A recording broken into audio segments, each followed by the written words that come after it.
When I was a kid, my parents used to talk a lot about the Lara Croft movies, the Tomb Raider movies, starring obviously Angelina Jolie. A couple of weeks back, the TV here in Spain decided to play both movies, so I got the idea to make this video. What my parents, I'm guessing, didn't know at the time was that, as we all know, this was based on the video games of the same name. So I thought to myself, man, it has been 7 years since the launch of Shadow of the Tomb Raider. What happened to this series? This used to be a pillar of gaming. So, let's talk about it, because this series has had 30 years to make history, and a lot of things have happened. Also, did you know that the franchise has 12 main games and like 8 other spin-offs? Cause I didn't. Oh hi! Welcome to my office! I have become 3D. And the more I look at this image, the more I creep myself. Is that just me? Fetch me their soul! Do get used to this because it took so long to finish that I'm going to use it as much as I can. Anyway, back to the matter at hand, shall we? It's the 90s, and Toby Gard pitches an idea to core design. Hey guys, what if we made a game with a protagonist with a love for archaeology and made it a 3D action adventure game? Now at the time, core design had already made a name for itself, creating games for home computers and Sega consoles, games like Firestorm and Chuck Rock, but they decided to put a lot of time into this new project. The idea behind the project was to combine the 3D of Virtua Fighter and the adventure style of Ultima Underworld, one of the many games of the Ultima series. So by 1994, 6 people were working in the game, and with a budget of £400,000, they started development. Mid-development, core design was sold to Center Gold, and then that one was purchased by Eidos Interactive, who would end up publishing the game. Now if you thought that the original idea sounded too similar to Indiana Jones, that's because it was, and Gard was forced to change the character's design. He thought then to give the players a choice of gender, but animating 2 characters was a pain, that would be too costly, so they decided to run it with Laura Cruz. No, not Lara Croft, Laura Cruz. Eidos actually tried to force Gard to make the protagonist male, but like the gigachat he is, he said no, and went on with Laura. Now, you might be saying, well, what prompted them to change her name? Well, the Americans decided that Laura Cruz was not a good name, so they forced them to change it to Lara Croft. During this time, they also decided Lara's unrealistic proportions, as Gard said that he wanted the character to be caricaturized. Here comes the biggest problem. It was the 90s, and 3D games of this scale didn't exist, so you can imagine all the pain they endured to create this, as animations were done by hand, and a handful of bugs came along the way, as they were forced to release the Sega Saturn version 6 weeks earlier than expected. For the PlayStation version, they earned approval from most of Sony, but the American executives, again, decided that it wouldn't be enough, so they said, you know what if we just make it even better, and we earn worldwide approval? So they did. The game was confirmed in 1995, although with very few details from the developers, and it was at this time that the marketing campaign started. For some reason, the developers were left off of this campaign, which obviously didn't sit right with them. One of these marketing tactics was hiring models to cosplay as Lara, one of which was Rona Mitra, who would serve as her main model until 1998. And the game came out, the Saturn Europe version first in October 1996, the Saturn, MS-DOS and PlayStation American versions came out mid-November, and the PlayStation and MS-DOS version in Europe in late November. They did have to patch the game for it to work on Windows 95. I don't think I need to say anything about this game's release. It was a massive success, and it will spawn at the bare minimum 2 more sequels, both releasing in 1997 and 1998 respectively. It sold almost 3 million units by 1997. Like, in a year, it almost sold 3 million in the 90s. That's insane. Now, as with any crazy popular game like this, you can imagine what Eidos decided to do. Before the first game even released, Eidos basically told core design, you're going to create a game every year until the year 2000, which led to Garp and other people leaving core design in 1997. This was the start of one of the most iconic characters in video game history, but this video is more of a negative one. I'm not here to state the obvious, these games were revolutionary. I'm here to tell more of what basically happened outside of these games. A lot of people, me included, think of this game as a masterpiece and one of the best games of all time, no matter how poorly it has aged. Although the games did get remasters like 2 years ago, although not great ones, sadly. And a lot of people also say that the first one is the only truly great one, as the games went down in quality year after year, mostly due to Eidos, obviously. So, in 1997, the team released DLCs.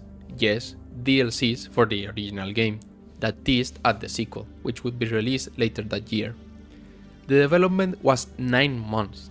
I kid you not, they made a game in the same amount of time that it takes to create life. That's insane.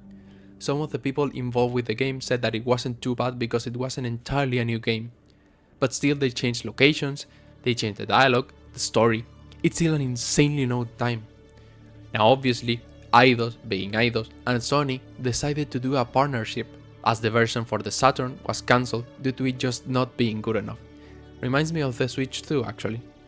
Those two decided to make the console version of the games exclusive to PlayStation until the year 2000, so they would only develop two versions, one for PC and one for the Blue console.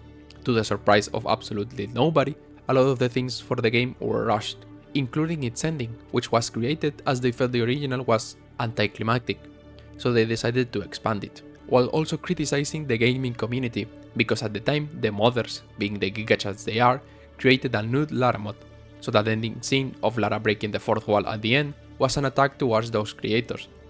They even took legal action against them. Jesus, developers have always hated modders, haven't they? Rona actually took part in some songs for this game, including an album produced and written by Dave Stewart, a member of Eurythmics, which is very funny. An expansion was being worked on called The Further Adventures of Lara Croft, which you can guess, it was cancelled due to pressure from Eidos.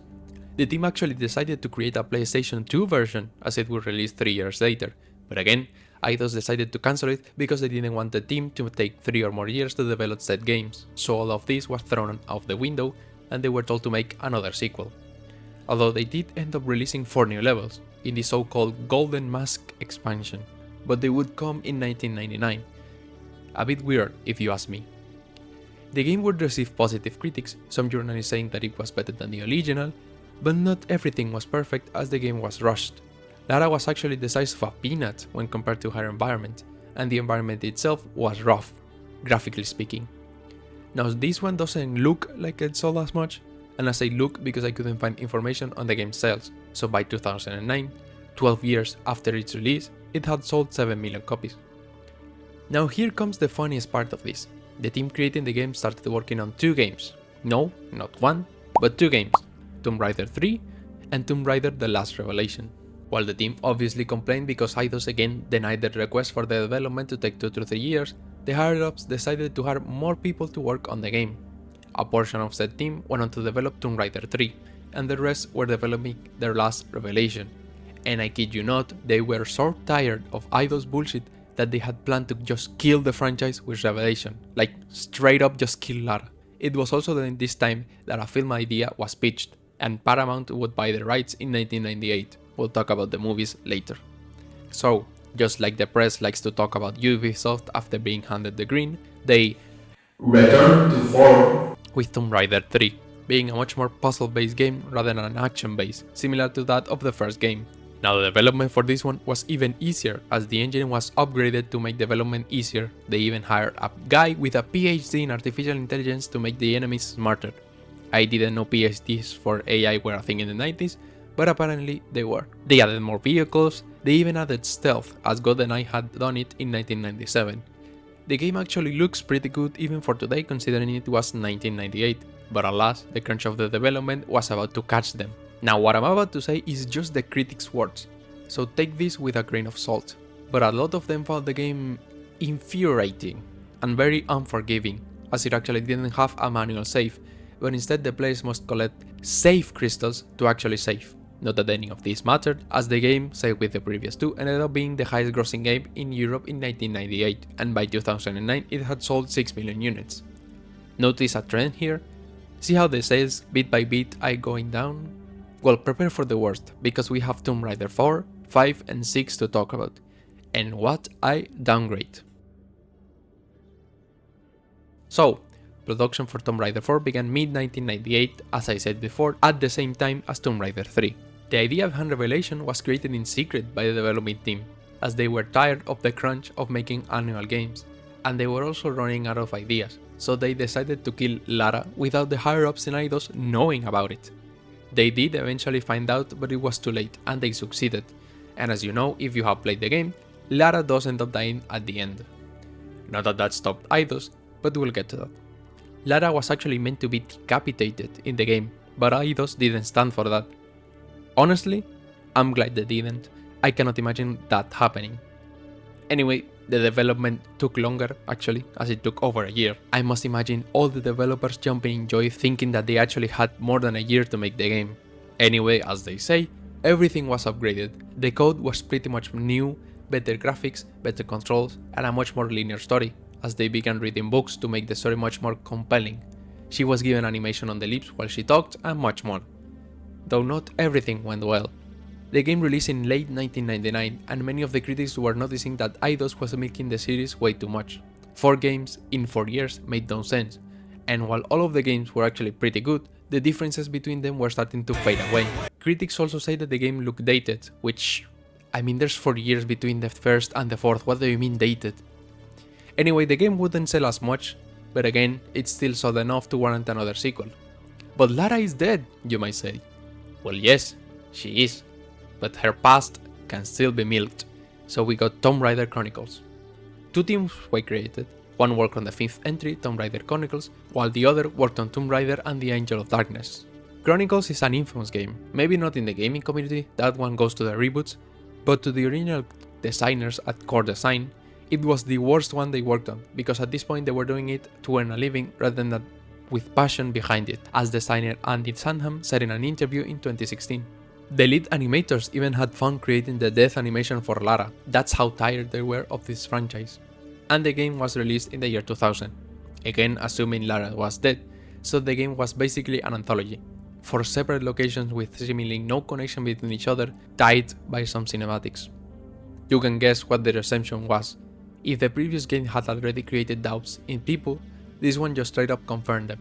The series had become very stale, and the reviews straight up just went to mixed. Heck, in Steam the game is 10% less recommended than the previous one. That goes to show how much people were disappointed with this game. As of 2009, it had sold 1.5 million units, a quarter of any of its predecessors, and it was only gonna get worse from here. As with the release of this game came the marketing campaign for the movie. Starring Angelina Jolie, the original movie was released in 2001. Now I'm gonna be honest, the movie sucks. It's really bad in my opinion. It has that 90s goofiness to it to the point where you can't take it seriously. And maybe it's just me, but I can't see Angelina as Lara, like those puffed up lips just don't sit well with me for some reason. But it is that mindless fun, and it does picture Lara extremely well, something that the future entries in the franchise don't do at all. Did any of this stop the movie from being a success? Hell no. With a budget of 150 million, it made over double of that at around 274 million, which, you guessed it, was enough for Paramount to greenlight another sequel, which meant that the people in core design had even more pressure from the higher-ups. Yippee! The years went by, and by 2003 both the sequel to the movie and Angel of Darkness were released. What about the movie? Well, it's worse than the first one, and it did poorly in the box office, grossing only 160 million with a budget of 95 million, so Angelina decided not to return as Lara, and a sequel, which was planned, was cancelled. And what about the game?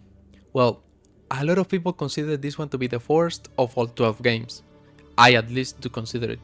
While the development took 3 years, nobody of the original team was left and the development was off the rail.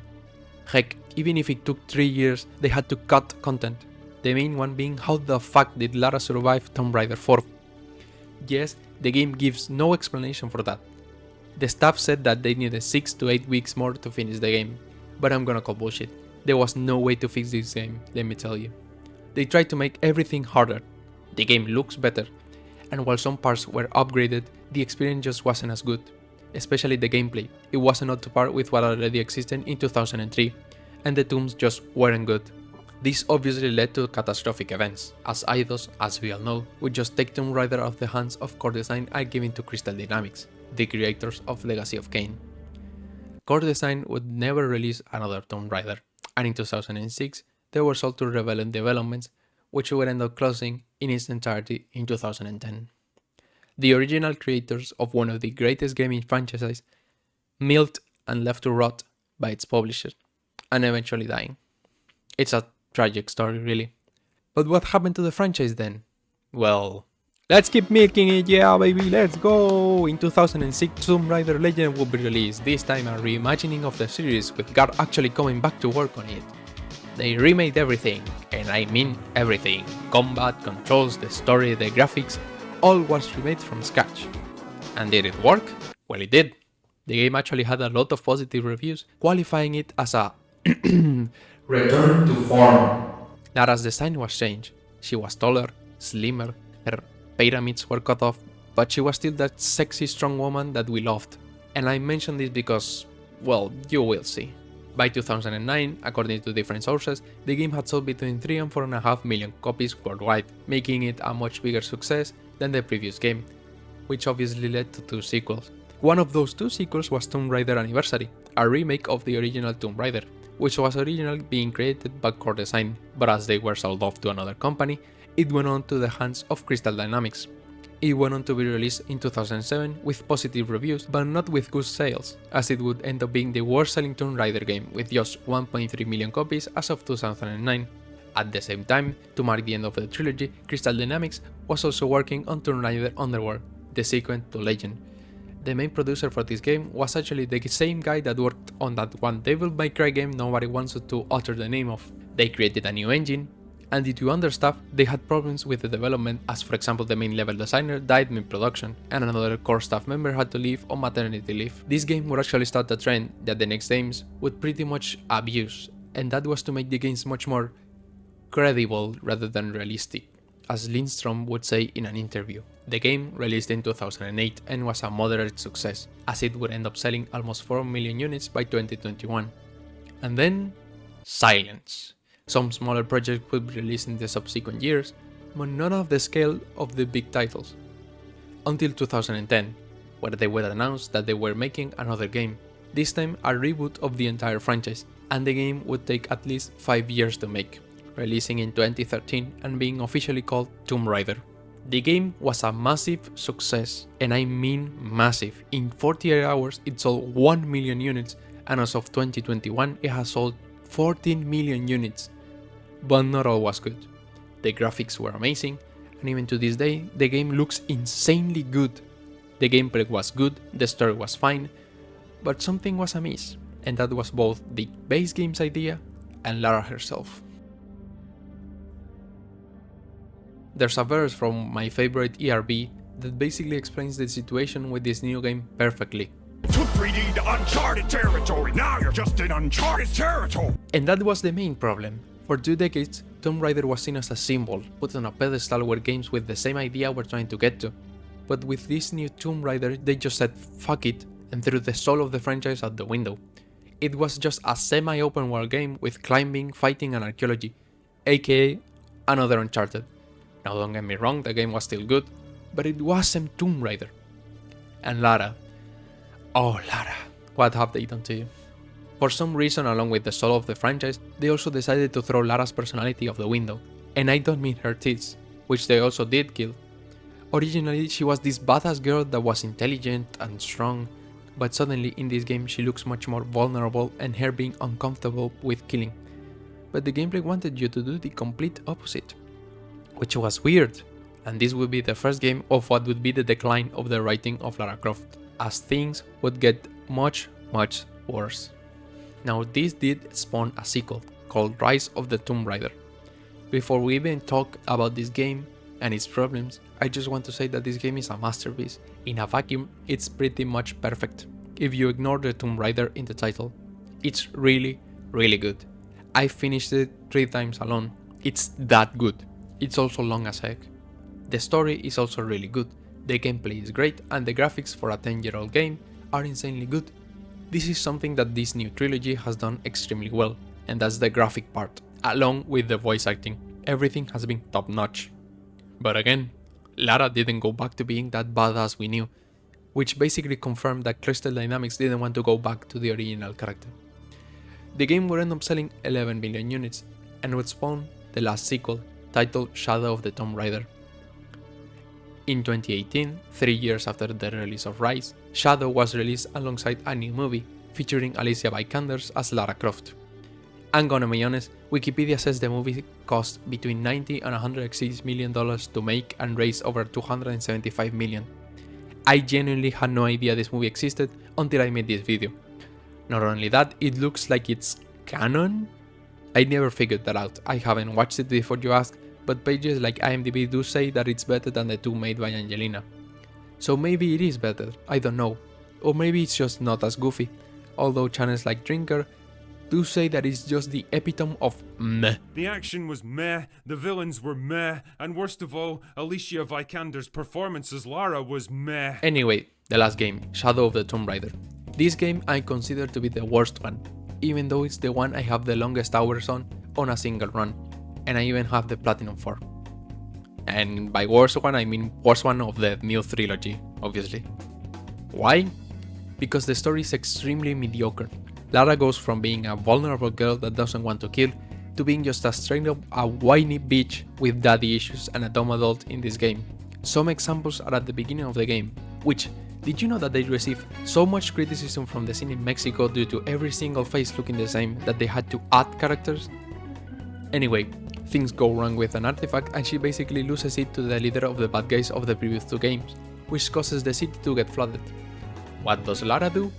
Whine about it, blame herself, and instead of wanting to help, she wants to get the artifact back. Her friend, I believe he was called Jonah, straight up tells it to her face to drop the bullshit and start helping people. Well, that can what? You don't know that you caused all this, Lara? Not everything is about you! These people need us here. We can do good now! Besides, what do we gotta go on? A riddle? We're gonna need more than pink fish and silver crowns to get to the hidden city.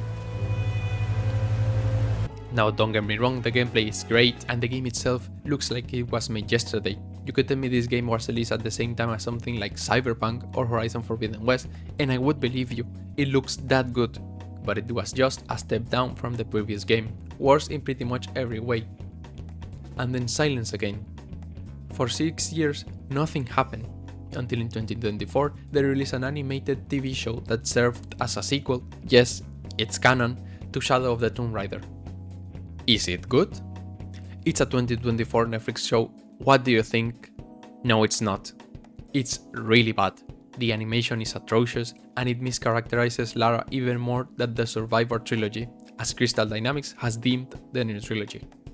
And it obviously has modern writing, so with Lara Croft as the protagonist, you know what that means. And a second season is about to release, 3 months from when I'm writing this video, in December.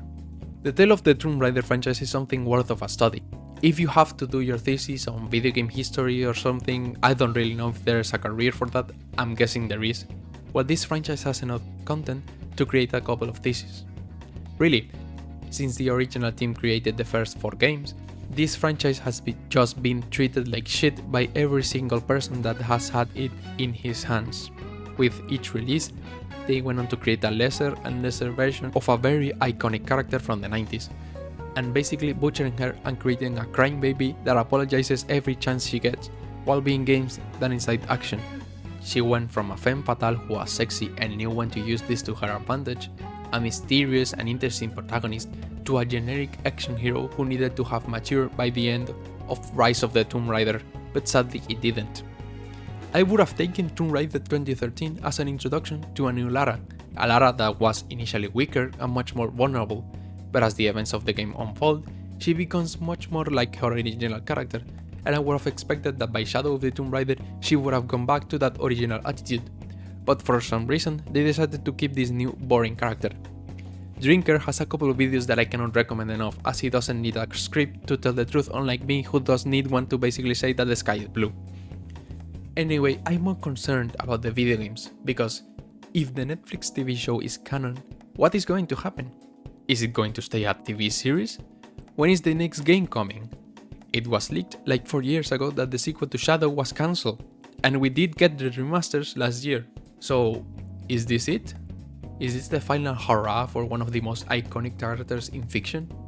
Because if it is, what a sad tale it was, from the crunch to the mistreatment of the character, It's sad seeing this be the goodbye of Lara Croft, and honestly, any classic game with a female protagonist in this day and age is a dangerous topic.